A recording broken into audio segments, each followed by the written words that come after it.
Bo día a todas e a todos. Vamos a dar comenzo á sesión extraordinaria do Concello Pleno con punto único que é proposta de participación do Concello no Plan Provincial de Cooperación ás obras e servicios de competencia municipal, Plan Único de Concellos, pois adicional 1/2026 da Deputación Provincial da Coruña para o financiamento de gastos sociais extraordinarios do exercicio 2026.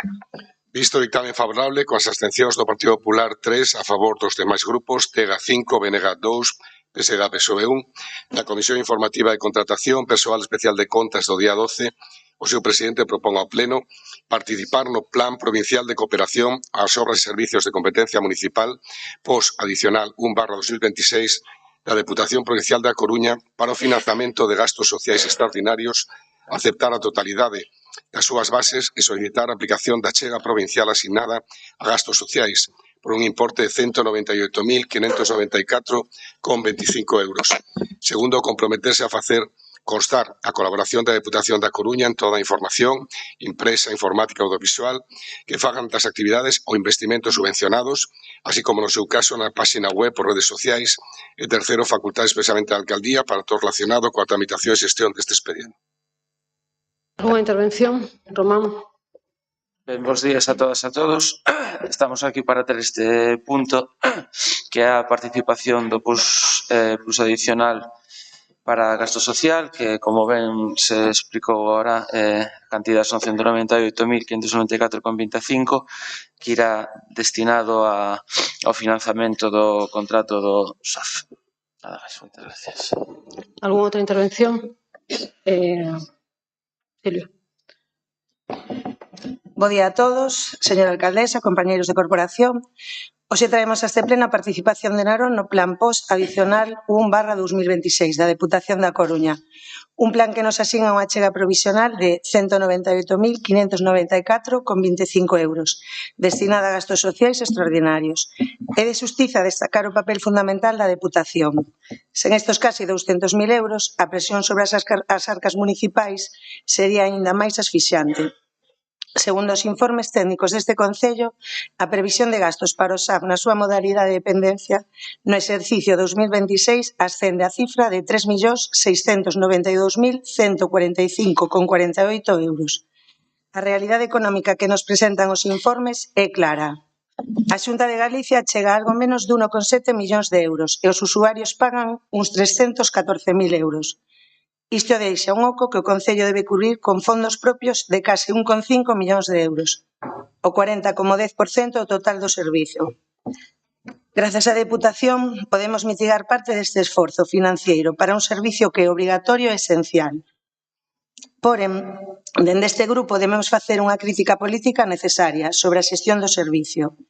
O informe da xefa de Servicio Sociocomunitario advirte de que Narón iniciou os trámites dunha nova licitación do SAF. Esta nova licitación ven marcada polo remate do contrato actual e un incremento do gasto derivado das flutuacións do IPC e o aumento do SMI. A nosa crítica céntrase en que, maila recibir este balón de oxígeno da Deputación, a xestión municipal do SAF en Narón segue a presentar eivas que non podemos ignorar. Saturación e listas de espera. Recibir fondos extraordinarios debe traducirse nunha reducción real da espera para os nosos maiores.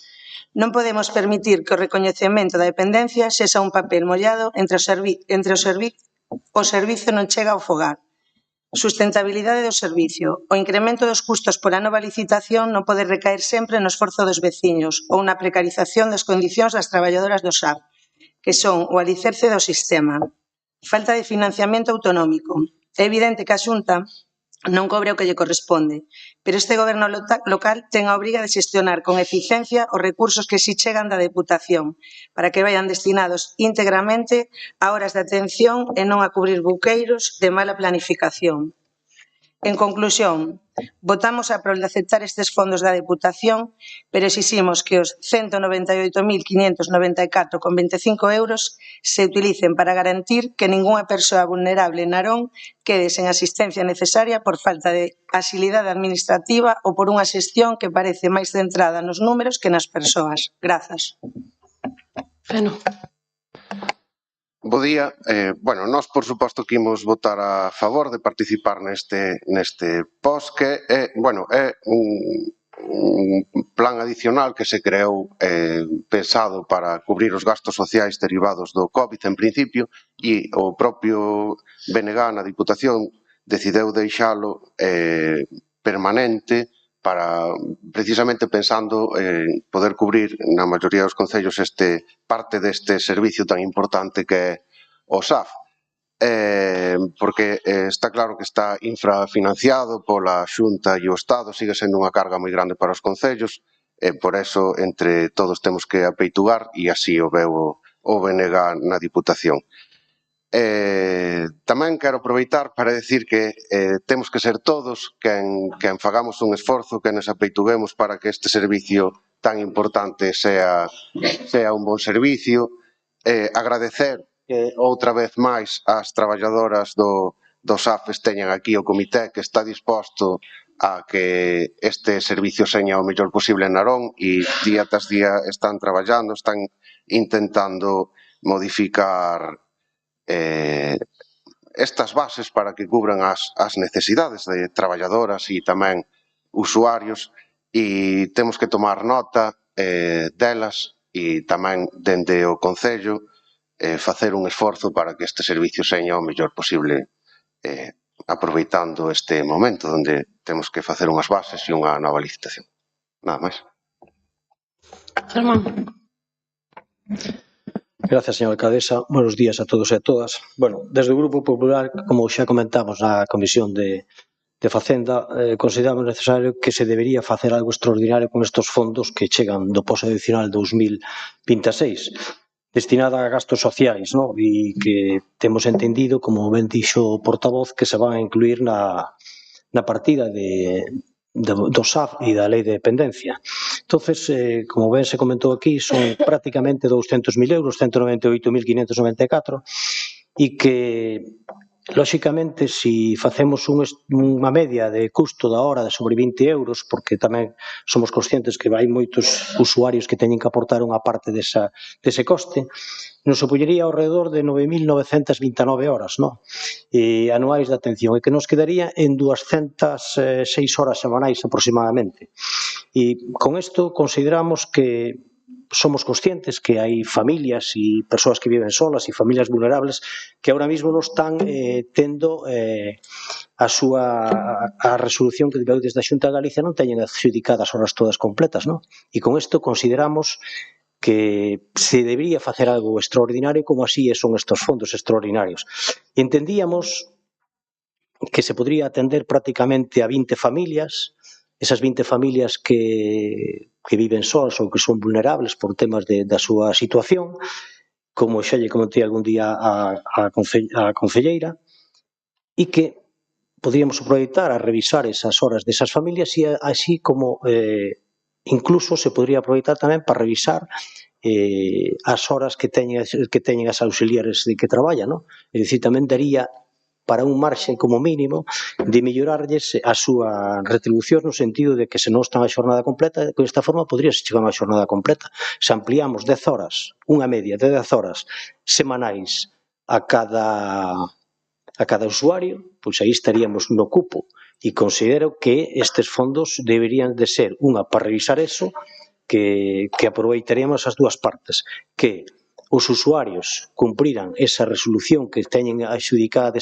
desas horas concedidas e que non se está cumplindo, e por outra parte poder mellorar as auxiliares que están traballando para que se poida chegar a unha xornada completa, e aí poderíamos cumplir tranquilamente unhas 20 familias e a unhas 20 casi auxiliares.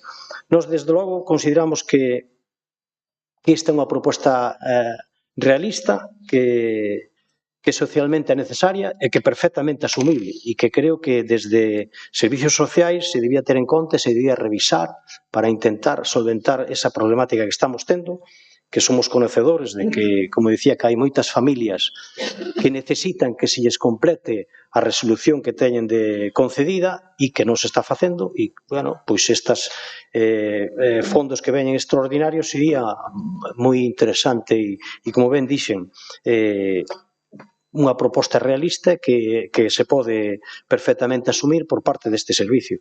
Nos vamos a votar a favor porque consideramos que que é certo que se necesita estes fondos e que non son suficientes, que, como ben se dixo aquí, que parece ser que a culpa é toda da Xunta, pero a Xunta pode ser que teña algunha culpa, pero sabemos que o Goberno Central que non está aportando a parte que lle corresponde. E creo que cando se aprobou esta lei estaba claro que iba a financiar o 50% o Goberno de España e o outro 50% as comunidades autónomas. Algo que desde o Goberno Central nos está cumplindo e creo que todos deberíamos ser conscientes de que debería de cumplirse e é un servicio básico necesario e moi importante para moitas familias que o necesitan como de primeiro orden. Nada máis e moitas grazas.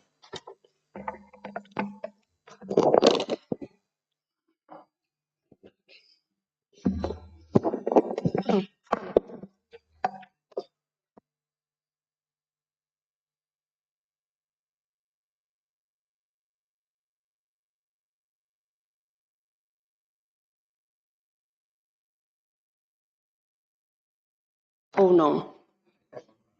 Non. Algúna outra intervención? Pasamos entón a votar a proposta. Algún voto en contra? Algunha abstención? Queda aprobada por unanimidade. Moitas grazas.